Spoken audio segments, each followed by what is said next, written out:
Hello friends, welcome to our channel. तो आज हम लोग देखेंगे फटाफट 50 फ्यूजन सीरीज का प्रैक्टिस सेट नंबर 3। तो चलिए वीडियो शुरू करते हैं। अगर वीडियो पसंद आता है तो लाइक करिएगा, दोस्तों के पास शेयर ज़रूर करिएगा, जिसको व्हाट्सअप, टेलीग्राम, फेसबुक, इंस्टाग्राम ये सभी पर आप स्टेटस भी लगाने का कार्य कर सकते हैं। तो चलिए शुरू करते हैं। तो पहला प्रश्न है, पंजाब के विलय के संबंध में निम्नलिखित में से कौन सा कथन असत्य है। देखिए, पंजाब का विलय वो 29 मार्च 1894 में घोषणा इसका हुआ था, जबकि इसमें 2.5 लाख की वार्षिक पेंशन की बात नहीं किया गया था। तो इसका असत्य कथन वो ऑप्शन नंबर सी इसका हो जाएगा। नेक्स्ट प्रश्न है, कहता किस वर्ष से कांग्रेस के कार्यवाही में महिलाओं ने भाग लेना प्रारंभ कर दिया। तो 1889 से महिलाओं ने कांग्रेस में कार्यवाही में भाग लेना प्रारंभ कर दिया था, जबकि कांग्रेस का स्थापना 1885 में किया गया था। आधुनिक भारतीय इतिहास में घटनाओं के सही कालानुक्रम व्यवस्थित करिए। तो देखिए, सबसे पहला हमारा आया था मार्ले, फिर हमारा आया जलियांवाला बाग हत्याकांड। ऐसे देखिए, अगर ऐसे सरियाते हैं तो ऑप्शन नंबर ए इसका करेक्ट हो जाएगा। सबसे पहले आया था मार्ले मिंटो सुधार 1909, फिर गांधी जी आए थे अफ्रीका से, वो आए थे 1915, फिर अगस्त प्रस्ताव आया था 1917, फिर जलियांवाला बाग 1919। तो ऑप्शन नंबर ए इसका करेक्ट हो जाएगा। नेक्स्ट प्रश्न की ओर चलते हैं। कहता भारत छोड़ो प्रस्ताव की निम्नलिखित में से किसने अनुशंसा किए थे। तो अनुशंसा को किए थे Pandit Jawaharlal Nehru. Option number D इसका करेक्ट हो जाएगा। नेक्स्ट प्रश्न है, कहता किस स्वतंत्रता संग्राम सेनानी ने लाठी और अखाड़ा क्लब की स्थापना किए थे। तो लाठी और अखाड़ा क्लब का स्थापना किसने किए थे, ये किए थे बाल Gangadhar Tilak. Option number D इसका करेक्ट हो जाएगा। नेक्स्ट प्रश्न की ओर चल गया, भारत छोड़ो 1942 भारत छोड़ो आंदोलन के दौरान शहीद बूढ़ी गांधी किसे कहा जाता है। तो शहीद बूढ़ी गांधी कहा जाता है मातंगिनी हजारा को।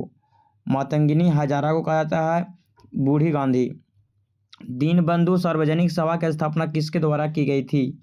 तो दीनबंधु सार्वजनिक सभा की स्थापना ज्योतिबा फूले द्वारा किया गया था। ऑप्शन नंबर सी इसका करेक्ट होगा।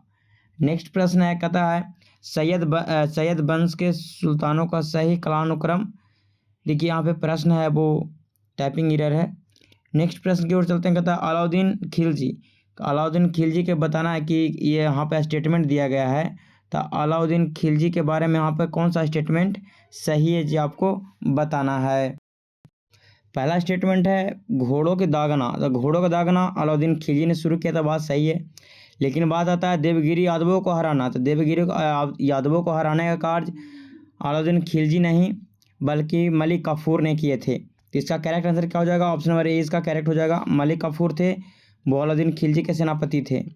कहता है मध्ययुगीन भारत के संदर्भ में सराय शब्द का अर्थ क्या था। तो सराय शब्द यह यात्रियों का आवास था जो शेरशाह सूरी ने जीटी रोड पे बनाने का कार्य किया था।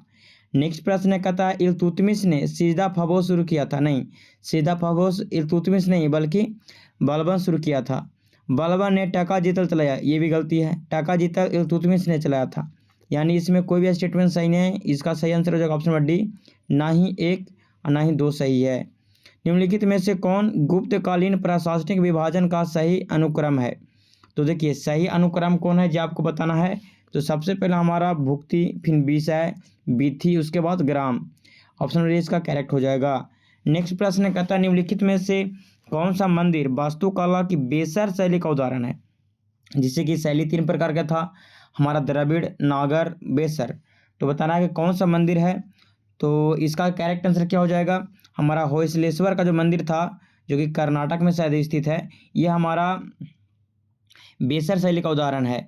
नेक्स्ट प्रश्न कहता है प्राचीन भारत के इतिहास में भवभूति, हस्तिमल तथा क्षेमेश्वर क्यों प्रसिद्ध थे। प्राचीन इतिहास में भवभूति, हस्तिमल तथा क्षेमेश्वर क्यों प्रसिद्ध थे, किसके लिए प्रसिद्ध थे। तो ये एक प्रकार के नाटककार थे, इसके लिए ये प्रसिद्ध थे। नेक्स्ट प्रश्न है, कहता भारतीय संविधान की प्रस्तावना में उल्लिखित सही क्रम कौन सा है। तो इसका सही क्रम है हमारा प्रभुत्व, समाज, पंथ और लोकतंत्रात्मक। नेक्स्ट प्रश्न है, कहता है पंचायती राज सत्य कथन क्या है। पंचायती राज के संदर्भ में सत्य कथन राज्य चुनाव आयोग के पंचायती राज सत्य कथन चुनाव राज्य चुनाव आयोग के पर्यवेक्षण में होता है। ठीक है, प्रत्यक्ष निर्वाचन होता है या फिर चुनाव 18 आयु वर्ष तक 18 चुनाव आयु 18 वर्ष चुनाव आयोग पर्यवेक्षण। देखिए लगता है इसमें कुछ एरर है प्रश्न संख्या 16 में, या फिर हाँ, तो इसका जो ऐसे राज्य चुनाव आयोग किसके मतलब नेतृत्व में करवाया जाता है, तो हो जाएगा चुनाव आयोग पर्यवेक्षण के नेतृत्व में करवाया जाता है हमारा राज्य का चुनाव, पंचायती राज का चुनाव। नेक्स्ट प्रश्न है कहता है केंद्र और राज्य के मध्य वैधानिक शक्तियों का बंटवारा किस अनुसूची में है। तो देखिए ये हमारा अनुसूची पूछेगा 7वां अनुसूची में है, जबकि भाग हो जाएगा तो 11 में। कहता मौलिक अधिकारों को लागू करने के लिए न्यायालय द्वारा जारी किया जाता है, मैंने न्यायालय द्वारा क्या जारी किया जाता है कि मैंने मौलिक अधिकारों को लागू करे, तो हमारा समादेश यानी रिट जारी किया जाता है। नेक्स्ट प्रश्न है कहता प्राकृतिक पर्यावरण की रक्षा किस प्रकार से संवैधानिक अधिकार है। प्राकृतिक पर्यावरण का रक्षा किस प्रकार के संवैधानिक अधिकार है ये बताना है। तो ये हमारा हो जाएगा मौलिक कर्तव्य हमारा है, क्या है, एक प्रकार का मौलिक कर्तव्य है हमारा, फंडामेंटल ड्यूटी है। कहता है भारतीय ध्वज संहिता मानकों को लागू करने के लिए कौन सा निकाय प्रभारी है। तो इसका करेक्ट आंसर क्या हो जाएगा, भारतीय मानक ब्यूरो है वो इसके लिए प्रभारी है। कहता है सुमिलित नहीं है, माने सुमिलित नहीं है, जो आपको बताना यहाँ पे कौन सा उदाहरण है वो सुमिलित नहीं है। ठीक है, तो इसका करेक्ट आंसर हो जाएगा हमारा हिमालयन देहरादून, ये हमारा सुमिलित नहीं है। ऑप्शन नंबर 20 का करेक्ट हो जाएगा। नेक्स्ट क्या कहता है कालाक्रम, यहाँ पे है रानीगंज कोयला। तो रानीगंज कोयला का स्थापना कब हुआ था। रानीगंज कोयला का स्थापना हुआ था हमारा 1956 में हुआ था। फिर CIL का हुआ था स्थापना कब, तो CIL का स्थापना 1975 में हुआ था। राष्ट्रीयकरण, तो राष्ट्रीयकरण किसका राष्ट्रीयकरण पूछा है भाई, अगर RBI का राष्ट्रीयकरण पूछेगा तो 1949 हो जाएगा। NDC का NCDC का स्थापना रानीगंज कोयला का स्थापना 1971-72 में हुआ होगा। NCDC का स्थापना 56 में हुआ होगा। तो इसका करेक्ट आंसर क्या हो जाएगा बताइए, 3 पहले आएगा, 3 पहले नहीं आएगा। देखिए अगर दूसरा चीज़ का राष्ट्रीयकरण यहाँ पर बात किया गया है, ठीक है, तो क्या चीज़ का राष्ट्रीयकरण का बात किया गया है तो समझ में नहीं आ रहा। चलिए 3 को हम यहाँ पे मिलाते हैं। तो देखिए CIL 75 हो गया, सबसे पीछे हो जाएगा 2, बाकी सब उससे आगे है 72 है 56 है, तो सबसे पीछे हो जाएगा 2, तो सबसे पीछे 2 जो उनमें हो जाएगा वो आंसर हो जाएगा। तो ऑप्शन नंबर ए देखिए सबसे पीछे है 2 है, मतलब सबसे पीछे हो जाएगा हमारा CIL 1975, फिर हमारा 4 आया था 2 पर NCDC 1956, रानीगंज 1972 या 72-73 में देता है, और 1 में आ जाएगा रानीगंज कोयला एक में दिया है, यानी रानीगंज कोयला का स्थापना कब हुआ था भाई। चलिए आपको देख के बताना है, यहाँ पे राष्ट्रीयकरण से यहाँ पे ज़्यादा कंफ्यूज हो रहा था। ऐसे रानीगंज कोयला का 56 में ही देता होगा, देख लीजिएगा एक बार। नेक्स्ट प्रश्न है कहता चूना पत्थर जिप्सम नमक और जस्ता के भंडारण के लिए प्रसिद्ध राज्य है, मतलब कौन सा राज्य है, तो ये हमारा राजस्थान है। नेक्स्ट प्रश्न की ओर चलते हैं, कहता भारत की 2011 की जनगणना के अनुसार नगरीय जनसंख्या का प्रतिशत क्या है। तो मैंने नगरीय जनसंख्या का प्रतिशत क्या है, ये हमारा है 31.2%। नेक्स्ट प्रश्न है कहता है नैनो टेक्नोलॉजी का जनक किसे कहा जाता है। तो नैनो टेक्नोलॉजी का जनक कहा जाता है रिचर्ड फेनमैन को कहा जाता है नैनो टेक्नोलॉजी का जनक। कहता है निम्नलिखित में से जेट इंजन किस सिद्धांत पर कार्य करता है।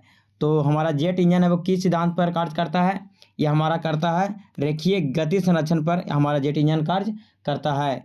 नेक्स्ट प्रश्न की ओर चलते हैं, तो कहता है इको साउंडिंग का प्रयोग किसके लिए होता है। तो इको साउंडिंग का प्रयोग हमको समुद्र की गहराई के लिए किया जाता है, इको साउंडिंग का प्रयोग। कहता है सोलर सेल्स निम्न में से किसे बने होते हैं। तो सोलर सेल किसे बने होते हैं, अर्धचालक के बने होते हैं, सिलिकॉन के बने होते हैं। कहता है सल्फ्यूरिक नाइट्रिक एसिड वर्षा जिसका pH मान होता है वो मैंने कह सकते हैं मैंने 4.5 से कम होता है। 4.5 से कम होती थी। इसका करेक्ट आंसर हो जाएगा अम्ल वर्षा। ठीक है, नेक्स्ट प्रश्न आया, कहता है उत्प्रेरक रूपांतरणों में जहरीली गैस को खत्म करने हेतु प्रयुक्त मैंने हेतु धातु प्रयुक्त कौन सा धातु प्रयोग किया जाता है जहरीली गैस को खत्म करने के लिए? तो 30 का करेक्ट आंसर क्या हो जाएगा? ऑप्शन सी हो जाएगा रोडियम। रोडियम का प्रयोग किया जाता है, सोडियम नहीं, रोडियम। नेक्स्ट कहता है सूक्ष्म पोषक जो शर्करा परिवहन और कोशिका विभाजन में महत्वपूर्ण होता है, वो कौन सा? कहता है सूक्ष्म पोषक जो शर्करा परिवहन और कोशिका विभाजन में महत्वपूर्ण होता है, वो क्या चीज का बने होते हैं, मतलब कौन सा तत्व के बने होते हैं? तो इसका करेक्ट आंसर क्या हो जाएगा? बोरॉन का बने होता है।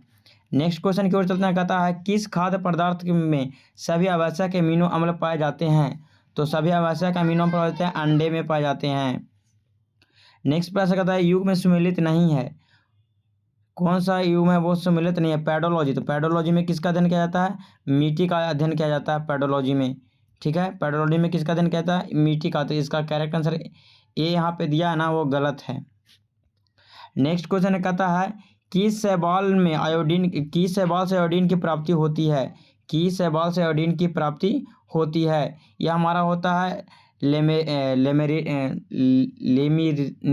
लेमिनेरिया जो शैवाल होता है उससे हमको आयोडीन प्राप्त होता है। कौन सा धातु अम्ल से क्रिया कर आसानी से हाइड्रोजन विस्थापित करता है, मैंने हाइड्रोजन देता है, H2 देता है? तो ये हमारा देता है Mg, मैग्नीशियम जिसको कहते हैं। नेक्स्ट प्रश्न है, कहता है हरगोविंद खुराना को किस आविष्कार के लिए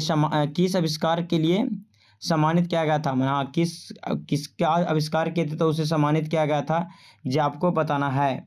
तो इसका करेक्ट आंसर क्या हो जाएगा? जीन संश्लेषण के लिए इन्हें सम्मानित किया गया था, नोबेल प्राइज दिया गया था।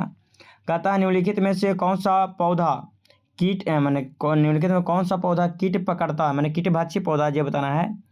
तो इसका करेक्ट आंसर क्या हो जाएगा? नेफेंथिस है, वो हमारा कीट पकड़ता है।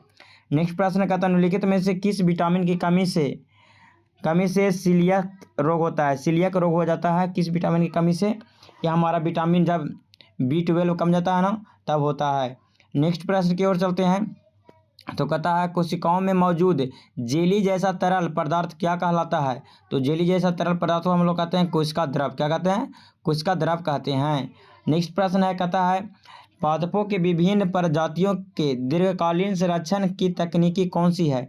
तो हमारा जो दीर्घकालीन तकनीकी है वो हमारा सूक्ष्म जीव बैंक होता है, सूक्ष्म जीन बैंक होता है। नेक्स्ट प्रश्न की ओर चलना, कहता है पर्यावरण निष्पादन सूचकांक सर्वप्रथम कब जारी किया गया था? तो पर्यावरण निष्पादन सूचकांक सर्वप्रथम जारी किया गया था 2002 में।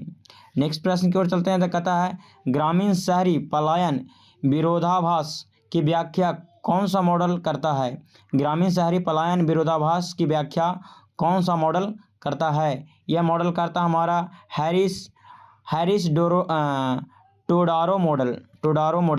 टोडारो मॉडल करता है। नेक्स्ट प्रश्न कहता है, यहाँ पे देखिए मिलान करने वाला है, तो मधुबनी है वो बिहार का है, लेपाक्षी है वो आंध्र प्रदेश का है, हमारा पट्टचित्र है वो ओडिशा का है, बार्ली है वो महाराष्ट्र का है। तो देखिए इसमें तो सब मिला हुआ है, तो इसका करेक्ट आंसर क्या हो जाएगा? 4 3 2 1, ऑप्शन नंबर ए इसका करेक्ट आंसर हो जाएगा। नेक्स्ट प्रश्न है, कहता है फिलिप्स बर्क निम्नलिखित में से किसके मध्य संबंध स्थापित करता है? जो फिलिप्स बर्क है वो किसके मध्य संबंध को बतलाता है या स्थापित करता है, ये बताना है। तो यह हमारा मुद्रास्फीति के संबंध और बेरोजगारी के संबंधों को बतलाने का कार्य करता है फिलिप्स बर्क। कहता है बिजली संयंत्र, तो कहलगांव कहाँ है? बिहार में है। खरगोन कहाँ है? MP में है। कोरबा कहाँ है? छत्तीसगढ़ में है। कुडगी कहाँ है? कुडगी हमारा कर्नाटक में है। तो देखिए यहाँ पे मिलाइए, तो वही बात हो गया 1 2 3 4, 1 2 3 4, ऑप्शन नंबर 20 का करेक्ट हो जाएगा। नेक्स्ट प्रश्न है, कहता है कौन सा जोड़ है वो सम्मिलित नहीं है? कार्ल मार्क्स वाला यहाँ पे देखिए, कार्ल मार्क्स यहाँ पे है वो प्रिंसिप्स ऑफ टैक्सेशन, ये गलत है। देखिए इसमें पूरा प्रश्न नहीं लिखा गया, प्रश्न काट दिया गया है, ये सम्मिलित नहीं है। कार्ल मार्क्स के सामने लिखा गया था प्रिंसिप्स ऑफ टैक्सेशन, ये गलत था। कहता है AFSPA पहली बार कहाँ लगाया गया? AFSPA पहली बार कहाँ लगाया गया? तो ये सबसे पहले लगाया गया था हमारा पूर्वोत्तर राज्यों में। नेक्स्ट प्रश्न है, कहता है मोर भारत के राष्ट्रीय पक्षी कब घोषित किया गया? तो मोर को राष्ट्रीय पक्षी घोषित किया गया था 1963 में। नेक्स्ट प्रश्न की ओर चलते हैं, कहता है भारतीय मुद्रा बाजार के अंतर्गत निम्नलिखित में से कौन शामिल नहीं है? तो IDBI बैंक वो शामिल नहीं है भारतीय मुद्रा बाजार के अंतर्गत।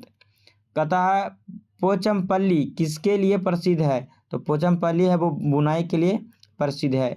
ये रहा आज का फटाफट 50 फ्यूजन शो का प्रैक्टिस सेट नंबर 3, जो कि एडुटेरिया के 7500 जो हमारा बहुविकल्पीय प्रश्न है उससे लिया गया है।